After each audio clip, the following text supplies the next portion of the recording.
कि आपको घर मिलने वाला है, आपको चमत्कार मिलने वाला है, आपको बच्चा मिलने वाला है, आपको आशीष मिलने वाली है। जैसे ही वो भविष्यवाणी हुई, आपके जीवन में उसको लेकर एक आनंद होना चाहिए कि मेरी जिंदगी में ये चमत्कार होने के लिए जा रहा है, क्योंकि मेरे खुदा ने मुझे बोला है और वो झूठा नहीं, वो सच्चा खुदा है।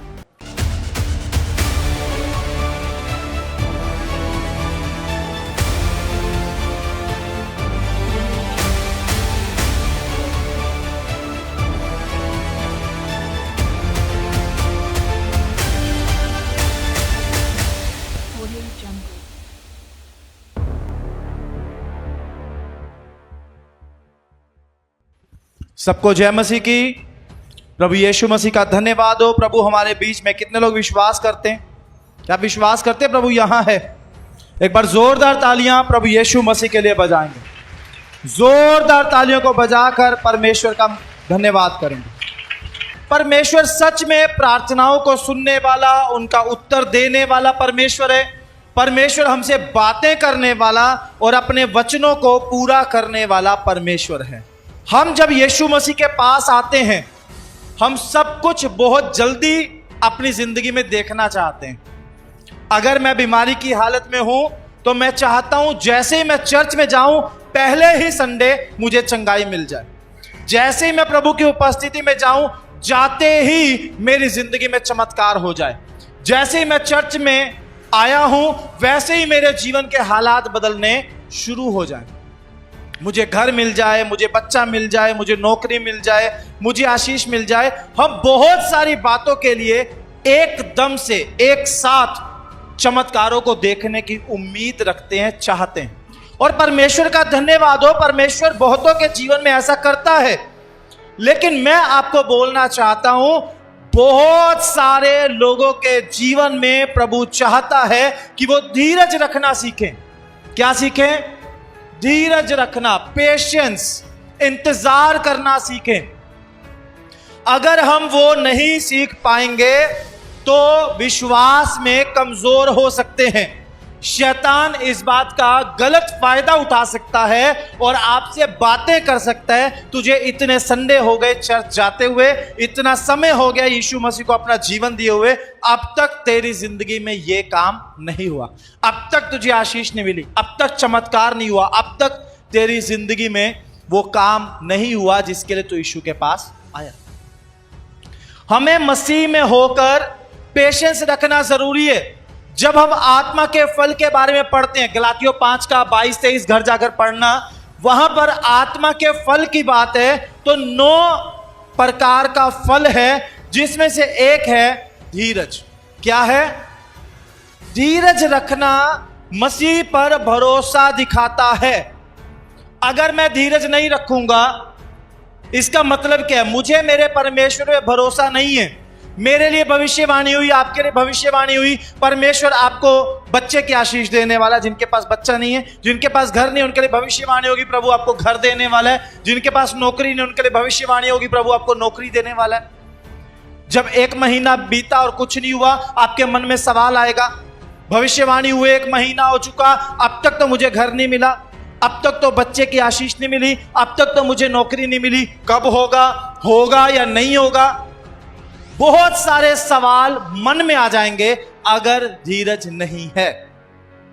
लेकिन बाइबल में लिखा है, जो अंत तक धीरज धरेगा उसी का उद्धार होगा। जो यहोवा की बाट जो होते हैं, इसका मतलब क्या है? परमेश्वर के समय का इंतजार करते हैं। उनका मुंह कभी काला नहीं होता।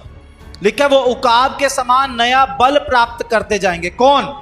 जो परमेश्वर का इंतजार करने वाले, प्रभु के समय का इंतजार करने वाले लोग हैं।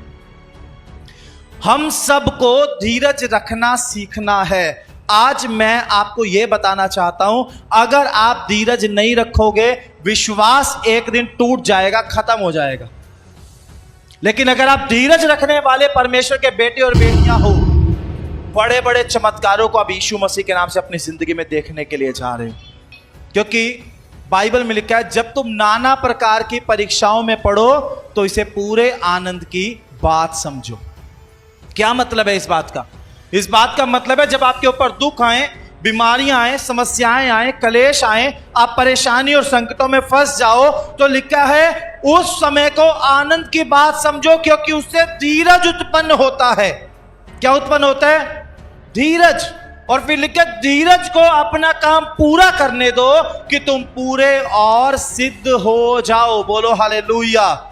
क्योंकि जब तक धीरज नहीं होगा हम सिद्ध नहीं होंगे, और जब तक हम सिद्ध नहीं होंगे हम में से कोई स्वर्ग में जाने के लायक नहीं होगा। इस दुनिया के आशीषों से ज्यादा जरूरी क्या है? हम स्वर्ग में जाने के योग्य हो जाएं कि नहीं? ज्यादा जरूरी क्या है? यहां पे आशीष लेना या स्वर्ग में जाना? क्या ज्यादा जरूरी है आपके लिए? यीशु के पीछे चलेंगे, आशीषें मिलती रहेंगी, चमत्कार होते रहेंगे, पर इन सब से ज्यादा जरूरी है कि हम स्वर्ग में जाने के योग्य हों। और धीरज वो काम करता है जो हमें सिद्धता की ओर लेकर जाता है और हमें स्वर्ग में जाने के योग्य बनाता है। और धीरज चेक पता कब होता है? कब पता चलता है आपके अंदर धीरज है या नहीं है? जब आपके ठहराए हुए समय से परमेश्वर का कार्य नहीं होता। आपने सोचा आप 28 के होगे, आप 25 के होगे, आप 30 के होगे, आपकी शादी हो जानी चाहिए, और जब शादी 1 साल 2 साल 3 साल तक नहीं होती, तब पता चलता है आपके अंदर धीरज है या नहीं है। आपने मकान सोचा मैं इतनी उम्र तक मकान बना लूंगा, और उतनी उम्र तक जब मकान नहीं बनता, फिर 6 महीने साल और निकल जाता है, तब पता चलता है आपके अंदर धीरज है या नहीं। अगर धीरज रखने वाले परमेश्वर के लोग हो, अगर आपके अंदर धीरज है, पवित्र आत्मा का ये फल है, तो मैं आपको 100% बोल सकता हूं जो गवाहियां होंगी वो बहुत बड़ी बड़ी होंगी यीशु मसीह के नाम से। साधारण गवाहियां नहीं होंगी, बड़े चमत्कारों की गवाहियां दोगे आप यीशु मसीह के नाम से। आमीन।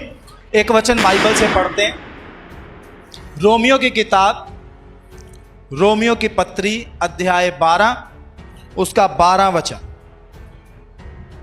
Book of Romans chapter 12 verse 12। रोमियो 12 का 12। आशा में आनंदित रहो, कलेश में स्थिर रहो, प्रार्थना में नित्य लगे रहो। आमीन। आमीन। यहाँ लिखा है आशा में आनंदित रहो, क्लेश में स्थिर रहो, और प्रार्थना में नित्य लगे रहो। आशा में आनंदित रहो का मतलब क्या है?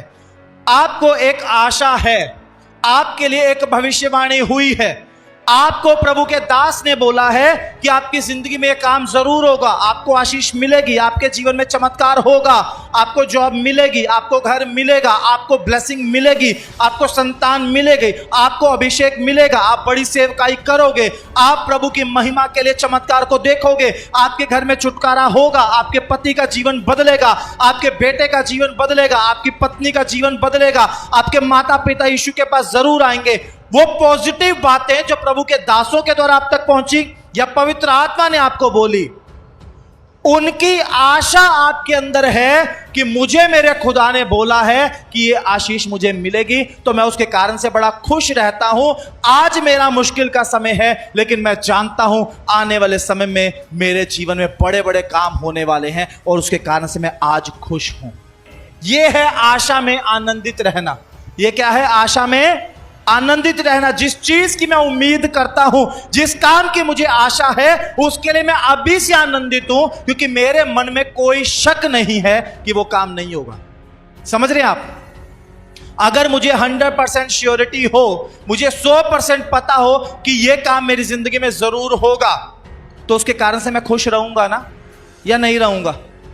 फॉर एग्जाम्पल, आप एक गाड़ी खरीदने के लिए जाते हो, उस गाड़ी को खरीदने के लिए आपके पास पैसा है, 2.5-3 लाख रुपए आपके पास है, और आपके नाम पे लोन अप्रूव हो चुका है, और आपको पता आपको कल जाना है, वो पैसा देना है, और गाड़ी को आप लेकर आ जाएंगे। तो आज का दिन आपका कितनी खुशी से बीतेगा या नहीं बीतेगा? बीतेगा ना।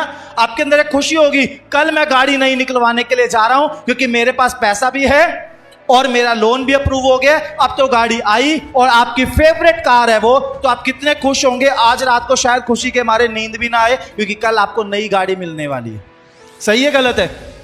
यह है आशा में आनंदित होना, क्योंकि आपको कंफर्म है कि कल आपको गाड़ी मिलने के लिए जा रही हो, आपके मन में कोई शक नहीं है, क्योंकि आपके पास उसका इंतजाम पूरा हो चुका है। ऐसे ही जब पवित्र आत्मा आपसे बात करें बाइबल के वचनों से, प्रभु के दासों के द्वारा या भविष्यवाणी के रूप में कोई भी आशीष की बात आपको मिल जाए कि आपको घर मिलने वाला है, आपको चमत्कार मिलने वाला है, आपको बच्चा मिलने वाला है, आपको आशीष मिलने वाली है, जैसे ही वो भविष्यवाणी हुई आपके जीवन में उसको लेकर एक आनंद होना चाहिए कि मेरी जिंदगी में ये चमत्कार होने के लिए जा रहा है क्योंकि मेरे खुदा ने मुझे बोला है और वो झूठा नहीं, वो सच्चा खुदा है।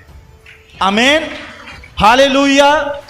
अगर आप भी अपने जीवन में ऐसे चमत्कार देखना चाहते हैं तो आप आ सकते हैं लिविंग ग्रेस चर्च दिल्ली में, जो एड्रेस आपको अपनी स्क्रीन पर शो हो रहा है। इस एड्रेस पर आपको आना है। अधिक जानकारी के लिए आप दिए गए नंबर पर संपर्क कर सकते हैं।